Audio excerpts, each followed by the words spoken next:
তো বন্ধুরা আবার একটা নতুন ভিডিও নিয়ে আমি চলে এসেছি আপনাদের সামনে। আজকে যে ভিডিওটা হতে চলেছে খুবই একটা ভালো ভিডিও। আজকে যে ভিডিওটা হতে চলেছে যে দুজন মানুষ কাবা শরীফে জিনায় লিপ্ত হয়েছিল, আল্লাহ তাআলা তাকে পাথর বানিয়ে দিয়েছে, সেই সম্পর্কে নিয়ে একটা ভিডিও নিয়ে রিয়াকশন করব। ভিডিওটা অত্যন্ত খুবই ভালো হতে চলেছে। তো চলুন তাহলে ভিডিও দেখা যাক। তো ভিডিওটা কেমন লাগলো তা একটু কমেন্ট করে জানাবেন আপনারা। তো চলুন তাহলে। হজ চলাকালীন কাবা শরীফের ভেতর প্রবেশ করে এই দুই নারী ও পুরুষ জিনায় লিপ্ত হয়েছিল। সাথে সাথে তাদের উপর আল্লাহ পাকের তরফ থেকে এক ভয়ঙ্কর আযাব নেমে এলো। আল্লাহর রাসূল সাল্লাল্লাহু আলাইহি ওয়াসাল্লাম আইয়ামে জাহেলিয়াতের জামানায় সাহাবাদেরকে এই দুই নারী ও পুরুষের পাথরের মূর্তি থেকে দূরে থাকার নির্দেশ দিয়েছিলেন। আল্লাহর রাসূল সাল্লাল্লাহু আলাইহি ওয়াসাল্লাম বলেছেন, পৃথিবীর সকল মূর্তি মানুষ বানালেও শুধুমাত্র এই দুটি মূর্তি আল্লাহর গজবের এক ভয়ঙ্কর নিদর্শন। তোমরা এর ধারে কাছেও যাবে না, গেলে এক ভয়ঙ্কর পরিণতি হবে। প্রিয় দর্শক, আপনাদেরকে আজ জানাতে চলেছি পৃথিবীর ইতিহাসের সবচেয়ে ভয়ঙ্কর অশ্লীল ঘটনাটি, যা শোনা মাত্র লজ্জায় প্রতিটি মুসলমানের মাথা নত হয়ে যায়। কিন্তু এর পাশাপাশি এই ঘটনার মধ্যে লুকিয়ে আছে বর্তমান তরুণ প্রজন্মের জন্য আল্লাহ পাকের এক বড় শিক্ষা। আসুন শুরুতে জেনে নেই এরা কারা এবং কি ছিল এদের পরিচয়, কিভাবে তারা এত বড় সাহস করতে পারল যে আল্লাহর ঘর কাবার ভেতরে প্রবেশ করে এত ভয়ঙ্কর কাজ করার সাহস পেল। আমরা জানি কাবা ঘর নির্মাণের সময় থেকে নিয়ে আজ পর্যন্ত যে কেউ আল্লাহর ঘর কাবাকে অসম্মান করেছে বা করার চেষ্টা করেছে, আল্লাহ তাদেরকে এমন কঠিন শাস্তি দিয়েছেন যা পরবর্তী প্রজন্মের জন্য একটি শিক্ষণীয় নিদর্শন হয়ে পৃথিবীর বুকে রয়ে গেছে। চাই সে দুনিয়ার ক্ষমতাধর বাদশাহ আব্রাহ এবং তার হস্তি বাহিনী হোক না কেন, আমরা দেখেছি কিভাবে আল্লাহ তাআলা মাটির সাথে মিশিয়ে দিয়েছেন তৎকালীন পৃথিবীর সবচেয়ে শক্তিশালী বাদশাহ ও তার হস্তি বাহিনীকে। এছাড়া ইতিহাসে এমন অনেক ঘটনার কথা জানা যায় যেখানে দেখা যায় যখনই কেউ কাবা ঘরের অসম্মান করেছে তাকেই আল্লাহ তাআলা কঠিন যন্ত্রণাদায়ক শাস্তি দিয়ে ধ্বংস করে দিয়েছেন। এমনই একটি উদাহরণ হচ্ছে ইসাফ ও নায়লার কাহিনী। ইসাফ বিন ইয়ালা ও নায়লা বিনতে জায়েদ মূলত বনি জুরহুম গোত্রের এক পুরুষ এবং নারী ছিল। নায়লা অত্যন্ত সুন্দরী এক নারী ছিল, যে ইয়েমেনের কোনো এক এলাকায় নিজ গোত্রে বসবাস করত। এই নারীর একটা বৈশিষ্ট্য ছিল, সে তার নিজের সৌন্দর্য প্রদর্শন করে বেড়াত। সে প্রতিদিন নিত্য নতুন আকর্ষণীয় পোশাক পরত এবং সেগুলো আঁটো করে শরীরের সাথে লাগিয়ে রাখত, যাতে তার দৈহিক সৌন্দর্য অন্য পুরুষের সামনে আকর্ষণীয়ভাবে উপস্থাপন হতে পারে। সে অভিনব সকল পোশাক পরে বাড়ি থেকে বের হতো এবং দিনের বেলায় ঘুরে বেড়াত। আর তৎকালীন সময়ের যুবকরা যারাই তাকে দেখত তারাই তার পেছন ঘোরাঘুরি শুরু করত। এই নারী যুবক ছেলেদেরকে তার পেছনে ঘুরিয়ে অত্যন্ত খুশি হতো এবং সে নিজের ক্রেডিট মনে করত। সে আনন্দিত হতো, উচ্ছ্বাস প্রকাশ করত। সে তার বান্ধবী মহলে এ নিয়ে গর্ব করত যে দেখো কত যুবক আমার পেছনে ঘুরছে। যুবকদের একটা অংশ এই নায়লার সাথে সম্পর্ক করার জন্য বিভিন্নভাবে চেষ্টা করত। এমনকি সে সময় নায়লার ছোট ভাইয়ের কাছে প্রতিদিন অসংখ্য যুবক বিভিন্ন অর্থ এবং উপঢৌকন নিয়ে আসত, যাতে তারা নায়লার সাথে অন্তত আধা ঘন্টার জন্য কথা বলার সুযোগ করে দেয়। নায়লা ছিল তৎকালীন সময়ের সবচেয়ে বড় সেলিব্রিটি। তো যাই হোক, নায়লা কিন্তু অর্থলোভী নারী ছিল। সে তাদের বনু জুরহুম গোত্রের প্রধানের ছেলেকে টার্গেট করেছিল। যেহেতু গোত্র প্রধানের ছেলের অনেক অর্থ ছিল, উন্নত মানের ঘোড়া ছিল এবং তার নাম ছিল ইসাফ, আর দেখতে শুনতেও বেশ স্মার্ট ছিল।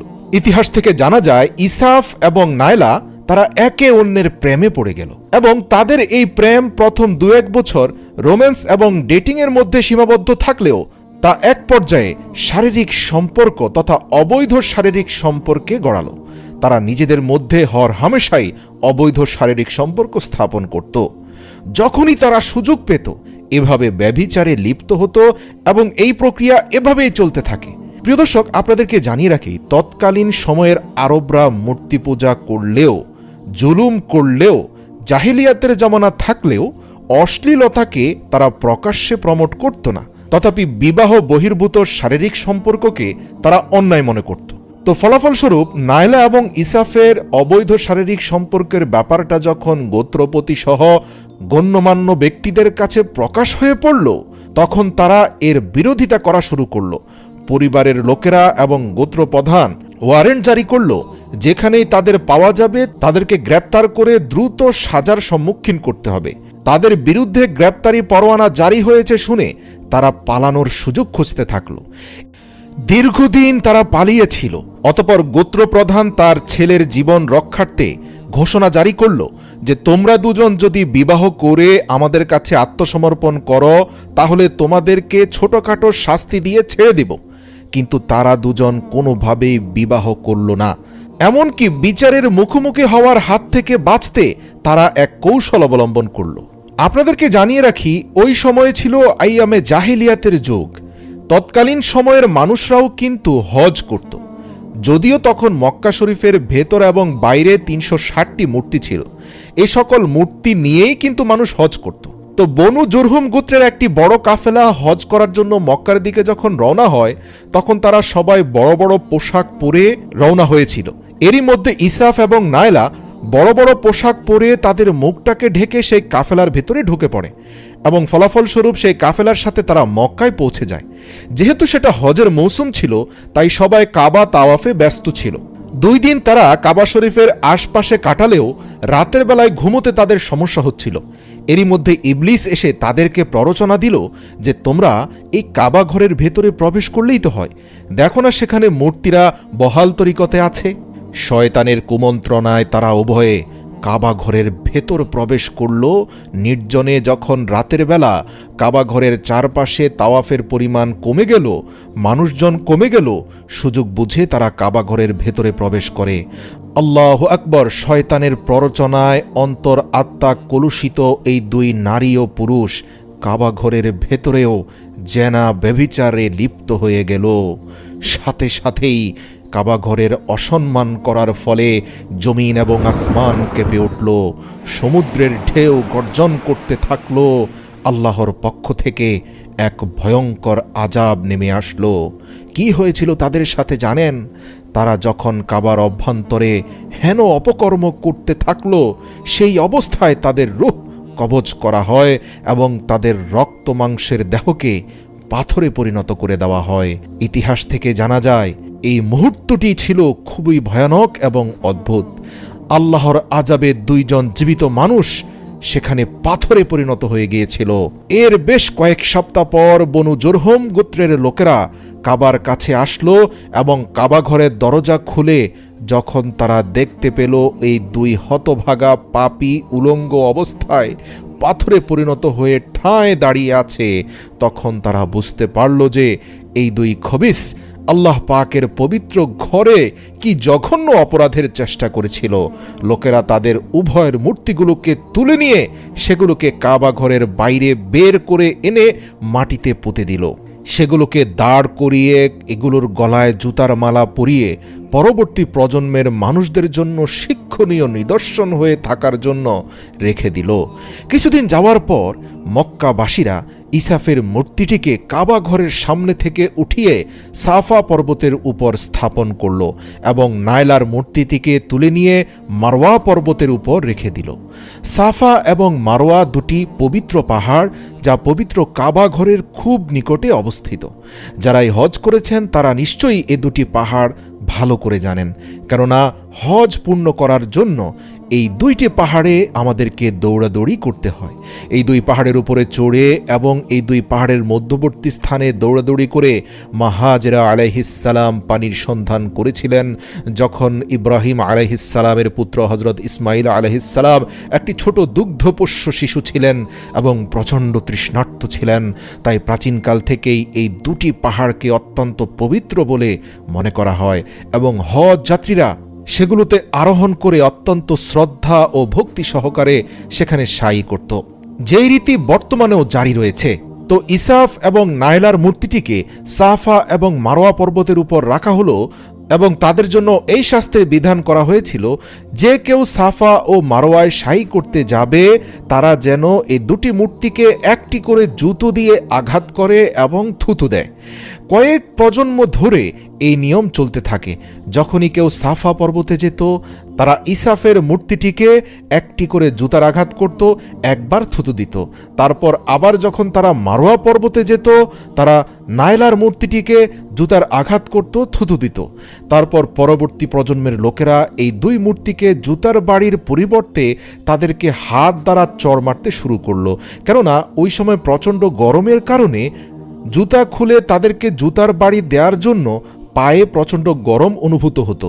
তাই হাজিরা নিজেদের সুবিধার জন্য উত্তপ্ত জমিনের মধ্যে জুতা খুলে জুতার বাড়ি দেওয়ার মতো কষ্ট না নিয়ে বরং হাত দিয়ে থাপ্পড় মেরে এবং থুতু মেরে চলে যেত।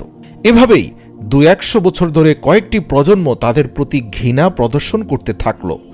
আস্তে আস্তে সময় যেতে থাকলো এবং শয়তান হাজিদের মধ্যে কর্মকাণ্ডের পরিবর্তন আনতে শুরু করলো। একটা সময় গিয়ে মানুষ আর হাত দিয়ে তাদেরকে থাপ্পড় মারাও বন্ধ করে দিল। প্রজন্মের পর প্রজন্মর মধ্যে শয়তান বোঝাতে থাকলো যে দেখো, এদেরকে থাপ্পড় মারাটা বাধ্যতামূলক নয়। এই দুইটি মূর্তি স্থাপন করা হয়েছে যাতে তোমরা সাফা এবং মারোয়ার চূড়ান্ত সীমায় নিজেদের অবস্থান নিশ্চিত করতে পারো, যাতে তোমাদের হজটা সুন্দর হয়। তাই তোমরা ইসাফ এবং নাইলার মূর্তি স্পর্শ করে চলে গেলেই হবে। আর এই যে তোমরা থুতু মারছ, এখানে তো থুতু মারার দরকার নেই। তোমরা তার চেয়ে বরং এই দুইটি মূর্তিতে দুটি চুমু দিয়ে যাবে। একটা প্রজন্ম প্রশ্ন উঠালো, এই মূর্তিতে চুমু দিতে হবে কেন? তখন শয়তান তাদেরকে বোঝালো, দেখো, এরা হচ্ছে ভালোবাসার দেবী, ভালোবাসার দেবতা। এদেরকে চুমু দিলে তোমাদের ব্যক্তিগত জীবন সুন্দর হবে, স্বামী স্ত্রীর মধ্যে মিল মহব্বত হবে। কেননা এই দুইজন ব্যক্তি একজন আরেকজনকে এতটাই ভালোবেসেছিল যে সৃষ্টিকর্তা তাদের ভালোবাসায় খুশি হয়ে তাদেরকে মৃত্যু না দিয়ে পাথর করে দিয়েছেন, যাতে তোমরা তাদেরকে দেখে অনুপ্রাণিত হও। আল্লাহু আকবার, আস্তাগফিরুল্লাহ। ভাবতে পারেন প্রিয় দর্শক, কিভাবে মূর্তির মাধ্যমে শয়তান মানুষকে পথভ্রষ্ট করে। আর এই পরিমাণ পদচ্যুতির জন্য শয়তান 400 বছর সময় নিয়েছিল। ইসাফ এবং নাইলা মূর্তিতে পরিণত হয়েছিল 65 খ্রিস্টাব্দে। আর আমরা জানি রাসূল সাল্লাল্লাহু আলাইহি ওয়াসাল্লাম যখন নবুয়াত পেয়েছিলেন, তখনও কিন্তু আল্লাহর রাসূল মক্কাতে অত্যন্ত নিপীড়িত অবস্থায় ছিলেন, কিন্তু তিনি তখনও হজ করতেন।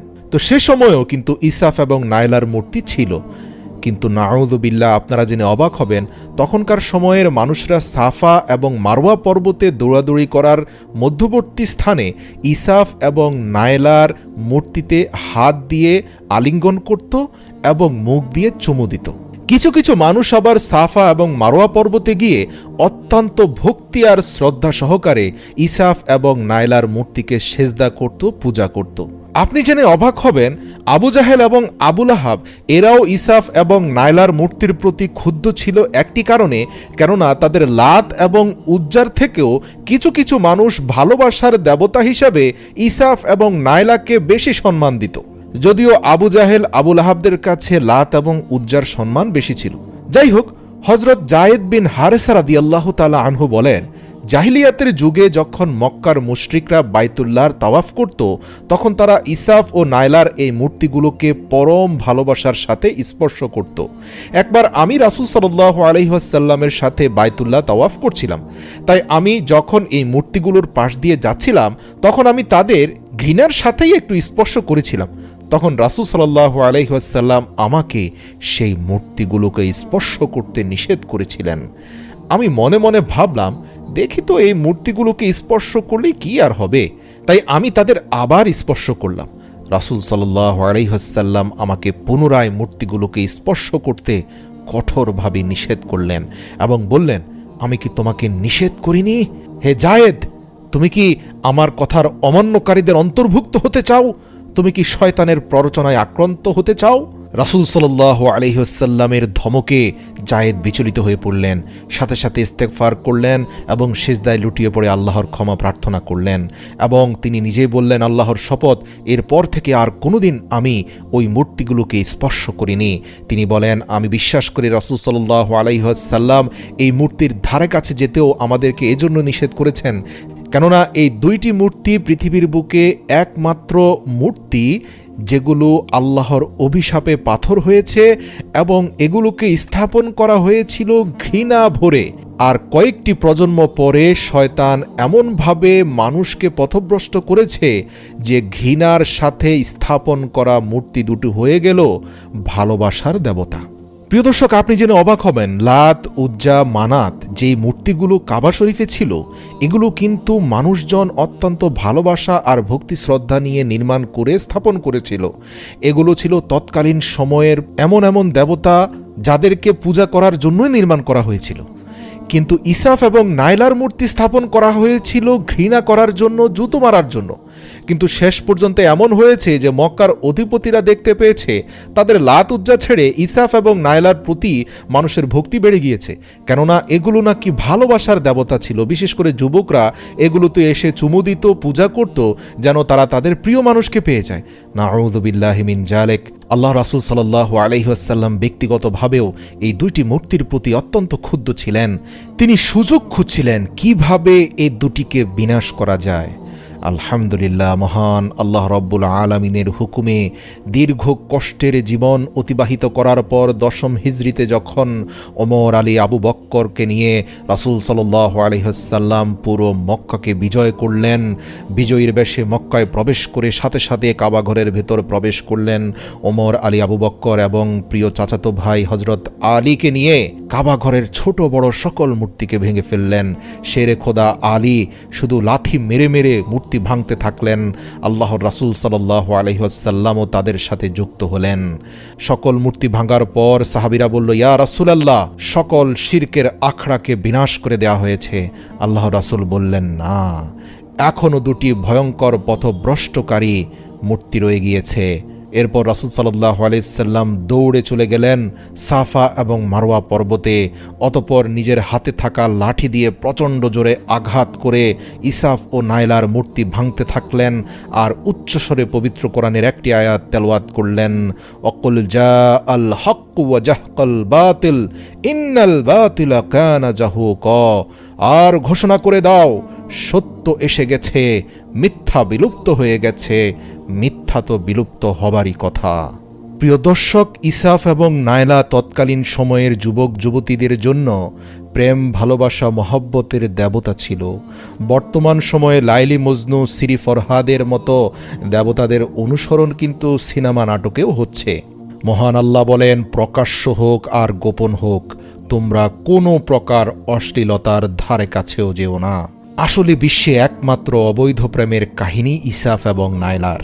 খুব গভীরভাবে যদি আপনি বিশ্লেষণ করেন, দেখতে পাবেন এভাবেই কিন্তু ধর্মীয় রীতি বদলে যায়। জুতা মারার প্রচলন কখনো কখনো সেজদায় পরিণত হয়। আজও বিভিন্ন বাবার মাজারে গিয়ে মানুষ মাথা নত করে। দেখুন, ইসাফ এবং নাইলাকে দু একটা প্রজন্ম চড় থাপ্পড় এবং জুতার বাড়ি দিয়েছিল। তো এই ভিডিওটা দেখে সমস্ত কিছু বুঝতে পারলাম যে একজন ছেলে একজন মেয়ে কাবা শরীফে কী ঘটনা ঘটেছিল বা কাবা শরীফের মধ্যে কি হয়েছিল, সমস্ত কিছু ঘটনা এই ভিডিওটার মাধ্যমে আমরা জানতে পারলাম। তো ভিডিওটা অত্যন্ত খুবই ভালো ভিডিও হয়েছে। তো ভিডিওটা যদি ভালো লেগে থাকে বন্ধুরা, আপনারা লাইক শেয়ার করবেন এবং আমার এই চ্যানেলটিকে সাবস্ক্রাইব করবেন। ওকে।